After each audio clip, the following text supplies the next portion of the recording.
Ndinokugamuchirai mose muzita nemuropa ramambo Jesu.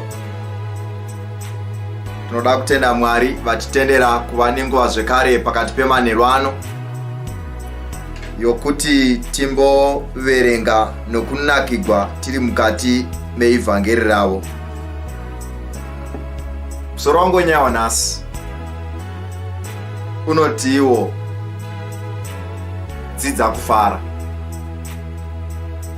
Nemhaka yei ndati dzidza kufara?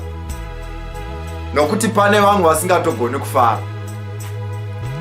Unoziva pane vamwe vanhu vokuti kungofara mukati meimba yaMwari so, kana kungoita souri kufara, kungochinja mudhu yako yaunosimbogara wakarova masiriasi zviya womboita souri kufara, kune vamwe vanhu ava hazvivabate zvakanaka. Vanoona sokuti kufara it is a sin. Vanoona sokuti kugara wakazvipeta uchinzisa tsitsi sori pamariro zvichiita sokunge zvinhu zvakakuomera, wakabata shaya gere pakacheya kaya kukumba kwenyu kana pazisofa riya, zvoita sokunge kusuwa istyle. Now, nhasi tinoda kuti timbopinda mukati meivhangeri raMwari, apo tinosangana nomuchinda unondishamisa kuti maitiro emuchinda uyu akamira sei.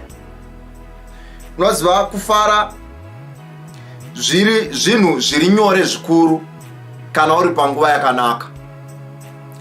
Mukaona vazhinji vanofarira kufara kana vachipemberera mabirthday avo. Vazhinji vanofarira kufara kana vari panguva dzakasiyana siyana dzisiri nguva dzisina kumira zvakanaka. Kana uchida kuona kuti munhu unotsamwa, mubvisiro zvokudya patafura, zvinhu zviite sokunge hazvisina kumira mushe. Usamunyima zvokudya, asi ingomeka shuwa kuti firiji yapera, uchizoziva hako mangwana uchatenga zvimwe. Hapavatiki munhu achifunga kuti mangwana ndichadlei, futi ukatomhoresa mumwe haakupinduri, zvoita sokuti ndiwe waita kuti chikafu chipere mumba. I mean, tinoda kuti tidzidze kubva kune muprofita Habhakuku. Mubvunzo unoti, ko muchinda uyu chinomufadza chii? Haleluya. Ko chinogomufadza muchinda uyu unonzi Habhakuku chii? Toda kuti tipinde mukati mebhuku yaHabhakuku chapter ya 3. Habhakuku ndima ya 3 ndichaverenga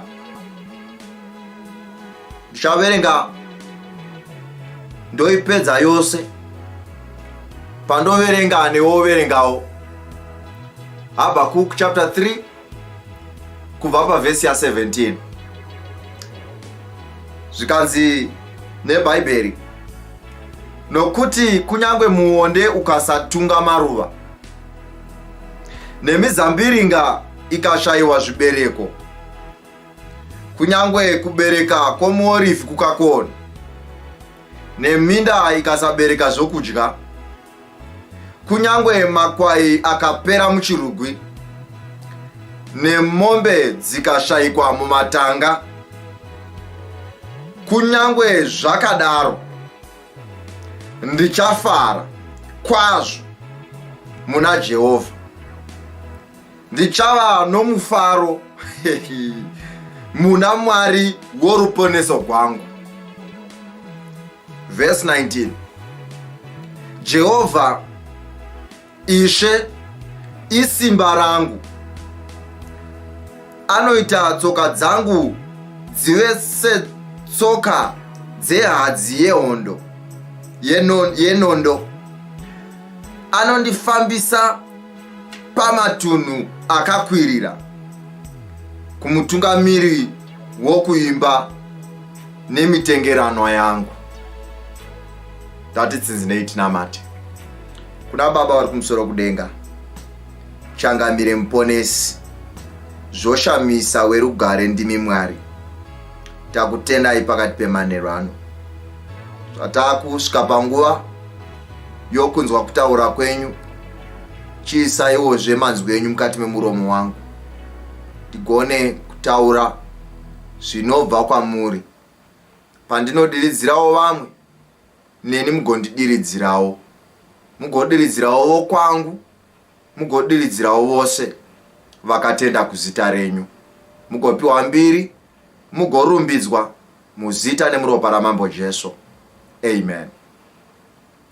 Now, Habhakuku ari kutaura nyaya inohlisa zvokuti murume uyu dai akanga aripo pamazuva anhasi, uyu aigona kuvingwa nevazhinji, kana kufonegwa, kana kutumigwa maWhatsApp message. Uyu ndiye muchinda akadzidza secret yokufara manje.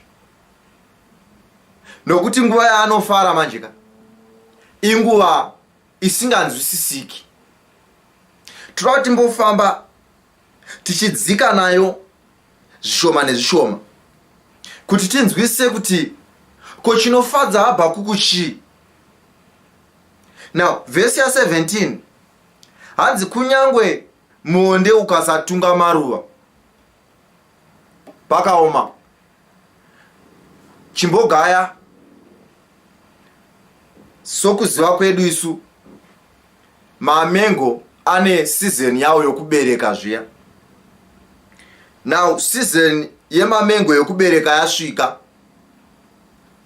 matumbu edu anotoita kurira, akagadzirira kudya chinai, kudya mamengo. Isu vanoda zvokudya zvo. Now,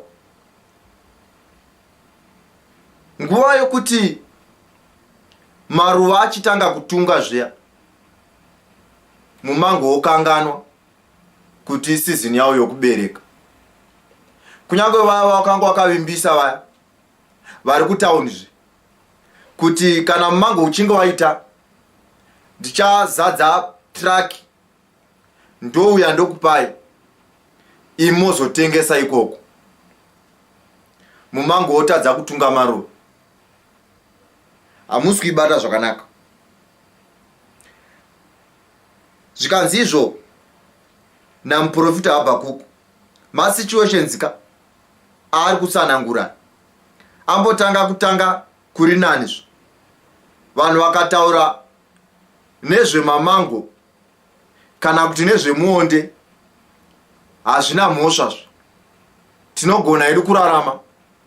Zvinogona kuti bhowa kuti mumango hauna kubereka pagore rokubereka kwawo, asi hazviti kuunitse, nokuti matumbu anenge akadii nai, matumbu anenge akaguta. Now, yodzika manje, zvikanzi nemizambiringa ikashayiwa zvibereko. Mizambiringa mukatarisa panguva yana Habhakuku, wakanga uri muchero wakanga wakakosha zvikuru. Waive muchero waigadziriswa wine. Now, wine pamazuva aya yaifananidzwa nedrink. Mukarangarira imi Jesu pamuchato wepaKana paya, vanhu vari panguva yokufara, muchato hawaizombova muchato kana muzambiringa usipo. Saka zvaichitora manje vakomana vanogadzira kuti vameke sure kuti in the right time vaenda kunotora muzambiringa, vauprocessa wochigona kunwika manje.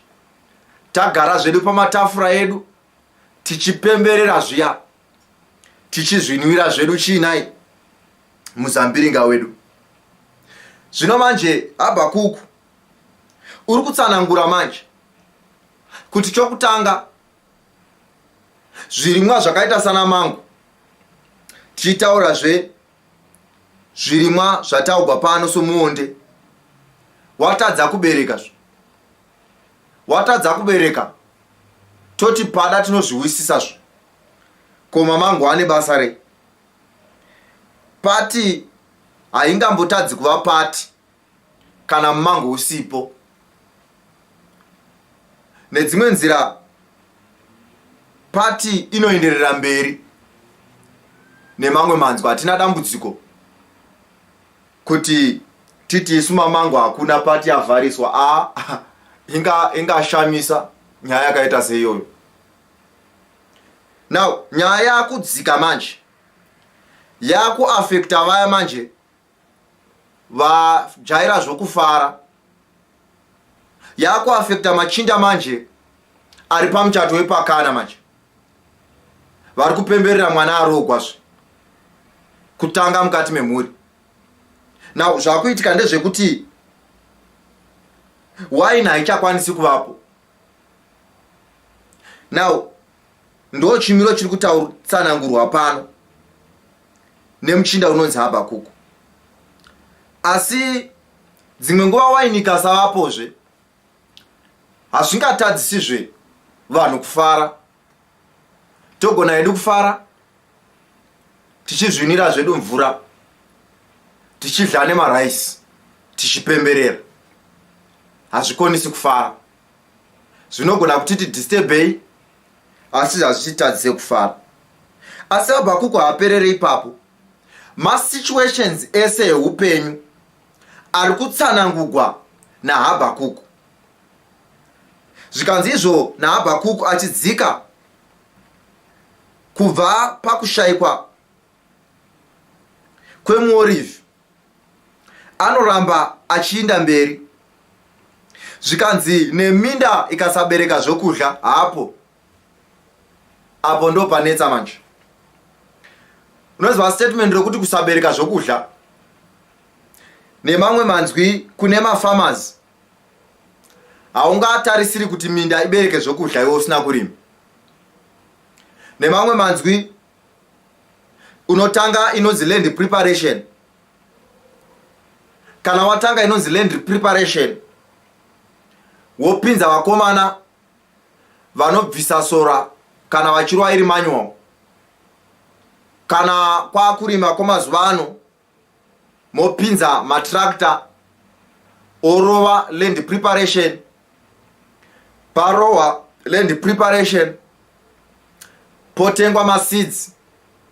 Remember kuti land preparation inohaiwa vanhu velebhaka vanenge vachishanda mukati mechinai, mukati memunda.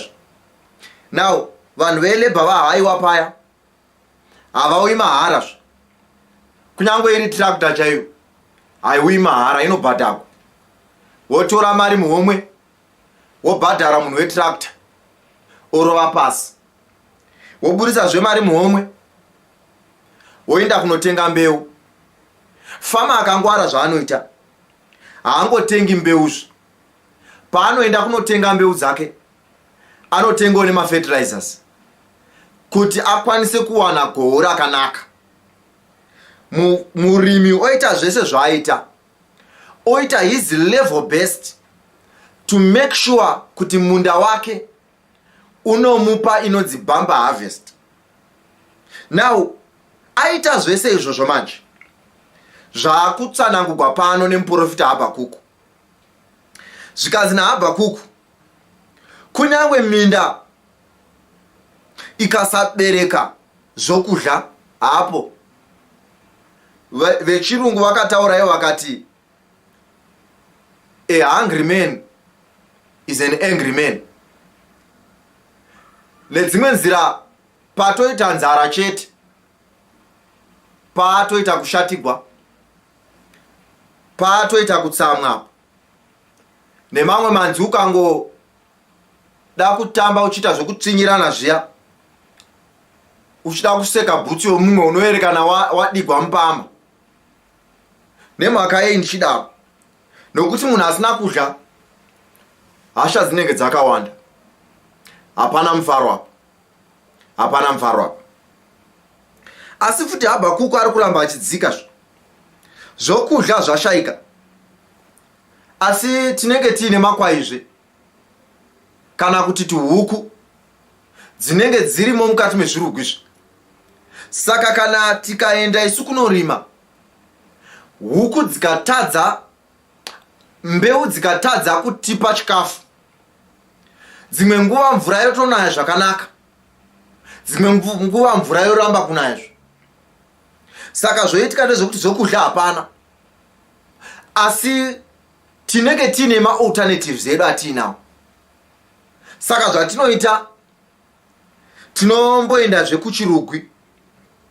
Taenda kuchirugwi paya, tombonobata kahuku kokutanga, tokapinza mupoto todla.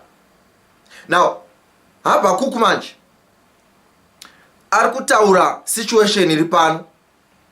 Hanzi kunyangwe makwai akapera muchirugwi, aya makwai apera, nedzimwe nzira rokutanga parakadliwa vanhu vaivapo vachiona, rechipiri ndokudliwa vanhu varipo vachidinai vachiona. Makamboona zvinoitika kana munhu usina mari zviya, every drop remafuta it counts. Saka nedzimwe nzira ukaisa drop remafuta wombo measure kuti bhodhoro rangu iri rinondisvitsa here pamonth end. Now, chimiro chakaita seichocho, zvikanzi izvo gwai rokutanga ratogwa muchirugwi, pambosara mamwe. Kana vari baba vanosara varimo mukati vakamira vachitarisa chirugwi chavo vachiverenga kuti makwai avo angava lasta nguva yakareba zvakadii. Iyi nguva yenzara. Asi Habhakuku unoramba achidzika, oti zvino makwai adliwa pakusvika pakunopera pakaoma. Musi unotogwa gwai rokupedzisira richibuda muchirugwi, vafana vanenge vachifarazve. Vana handiti chavo kudla, vane nyaya ndibaba kana kuti amai, vachitaugwa kunzi baba John, mona kuti gwai rokupedzisira ratotorwaka, chirugwi hachisina chinai, pakaoma. Unoona baba zvino vamira pachirugwi chiya, vachichema nokugwadziwa. Hapana chinhu chinogwadza sokuvhara business. Very painful. Zvakamboitika mukati muupenyu hwangu some other time, tichirana business, ndobva zvatadza kufamba zvakanaka. Ndobva zvatikosta kuti tivhare chirugwi. Noziva kuvhara chirugwi isituation yokuti business ranga chimborana zvakanaka, rozotadza kufamba zvakanaka, motanga kudona zvishoma nezvishoma kusvika business raita sei nai ravhara. Unoziva musi unovhagwa masuo ebusiness, kunyange wakashinga sei, zvinogwadza. Now, chimiro chiri pano ndo chiri kutsanangurwa naHabhakuku. Ranga raimi kuti kunyange vakomana ava vangaperegwa nemakwai, kunyange vangaperegwa nezvokudya munda ikasaberekazve, asi kubva pane makwai mamwe chete vanogona kutora rimwe chete vodinai votengesa wana zvokudya, inonzi barter trade. Asi zvino dambudziko rapo nderokuti chokudya hapachina, mionde yatadza kubereka, minda yarimwa ikatadza kuunza zvokudya, makwai acho adinai apera muchirugwi, pakaoma. Asi nyaya haipereri papozvo. Muprofita Habhakuku unoda kuedza kutitsanangurira masituations oupenyu, unoda kuedza kutitsanangurira zvimiro zvoupenyu. Anoenderera mberi. Yokupedzisira inoti dzimbei, yokupedzisira inogwadza.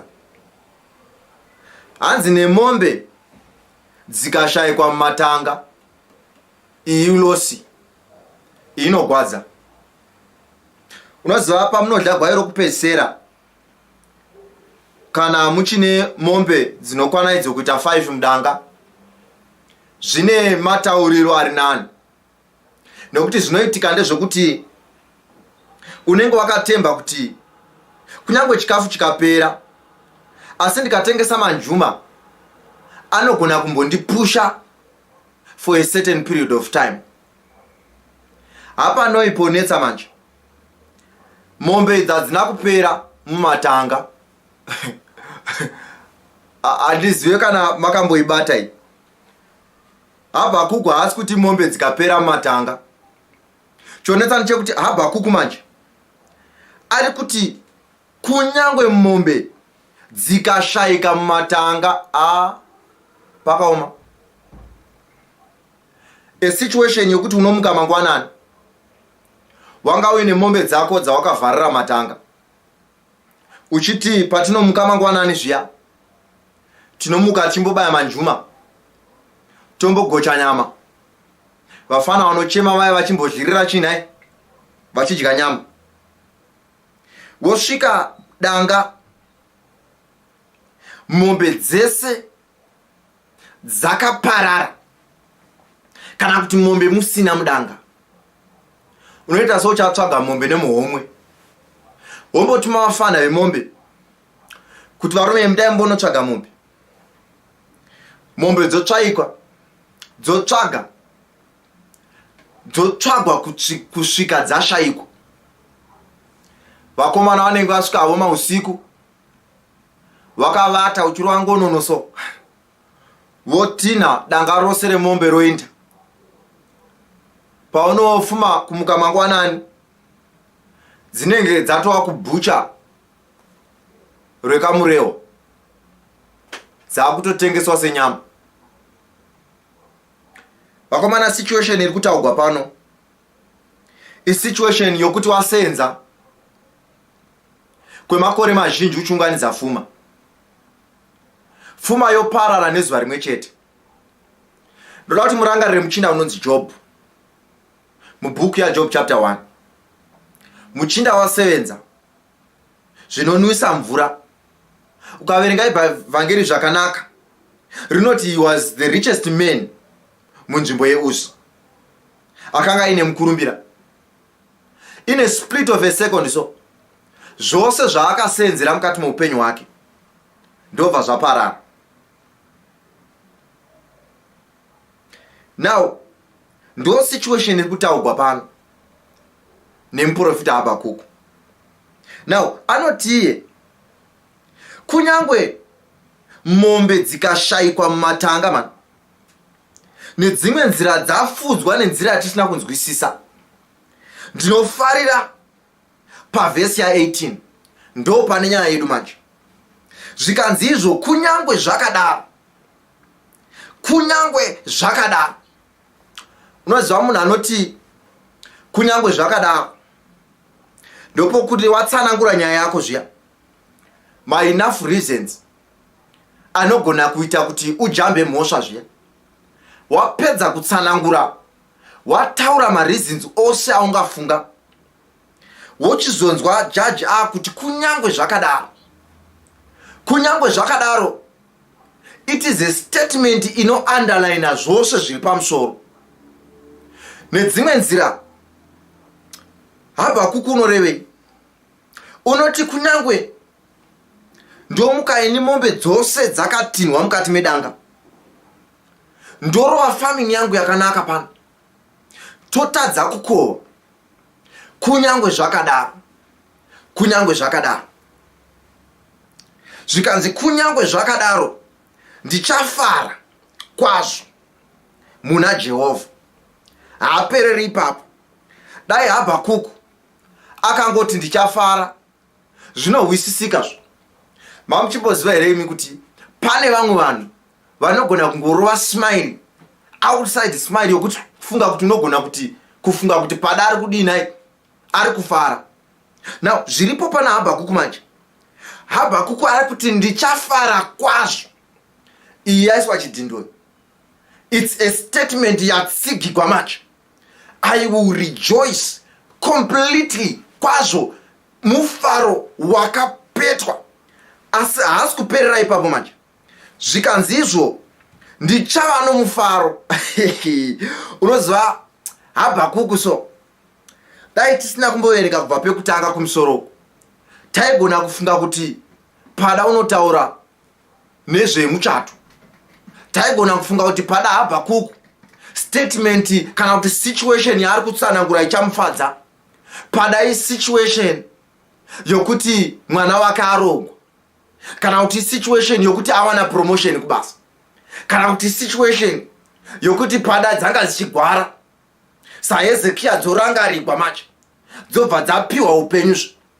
Toaigona kufunga kuti pada chinofadza muchinda uyu, pada kufarira kudzoka kweareka, so kufara kwakaita David achipemberera kudzoka kweareka. Taigona kuti pada kufara kunoita muchinda uyu ari kufara sokufara kwakaita Miriam vapedza kuyambuka gungwa, so vachiona masoja aFaro aputigwa nemvura so. Asi chinotsanangura Habhakuku manje, it's a situation iri very complete, nokuti atanga akati kunyange zvakadaro ndichafara kwazvo. That is statement number 1. Statement number 2 anoti kunyange zvakadaro ndichafara kwazvo, oisa koma, osumudzira oti ndichava nomufaro. Unoziva kuti kufara ndezvimwe, kuva nomufaro ndezvimwe. Kuva nomufaro kunorevei? Kuva nomufaro manjika unogona kuenda kwawaenda wonofara, wapedza kufara paunodzoka mumba wodzoka wowana zvawasiya zvakakumbirira. Zvangofana nomunhu anobuda unodla mari kubhawa, adla mari kubhawa achinwira kupedza stress yerent, paanoenda paanodzoka odzokazve achifesana nethe same challenge. Now zviripo manje ndezvekuti situation inotsanangurwa pano naHabhakuku anoti chokutanga ndichafara. Mufaro unotaurwa naHabhakuku ndo mufaro we-outward expression, mufaro unenge uchibuda mukati uchipfachukira nekunze. Zvikanzi izvo ndichafara kwazvo. Asi ndapedza kufara manje, Habhakuku unoti ndichava nomufaro. Uyu mufaro ndo wabhengwa manje, unogara uri mukati mechina, mukati memwoyo. Nedzimwe nguva kunyange Habhakuku tikasvika mangwanani tombosvika dzichifara, toti mirai muone, tozombozishanyira pamazuva rovirazve. Tinongosvika the same Habhakuku ari panguva yokufara, nokuti mufaro waHabhakuku manje uyu hausiri mufaro wokufara, wamufaro wakabhengwa nechemukati, nokuti unoti kunyange zvakadaro ndichafara, ndichava nomufaro muna Jehovha, muna Mwari woruponeso rwangu. Vana vaMwari pakati pemanheru ano, ndinoda kukurudzira mumwe munhu, mukaverenga bhuku yaRomans chapter 8 inoti chiiko chingatiparadzanisa nerudo rwaMwari rwuri muna Kristu Jesu? Zvikanzi ingava nzara, zvikanzi kungava kushaya basa, kungava kushaya zvokupfeka, zvikanzi pane zvinhu izvi zvose nedzimwe nzira pamasituations ose atsanangurwa nomuchinda unonzi Habhakuku, pamusoro pazvo zvose nezvinopfuurira, nokuti Romans chapter 8 manje yakutaura kunyange pasituation yerufu chaiyo, yoti pazvinhu izvi zvose tiri vakundi nokupfuurira nokuda kwaKristu unotipa simba.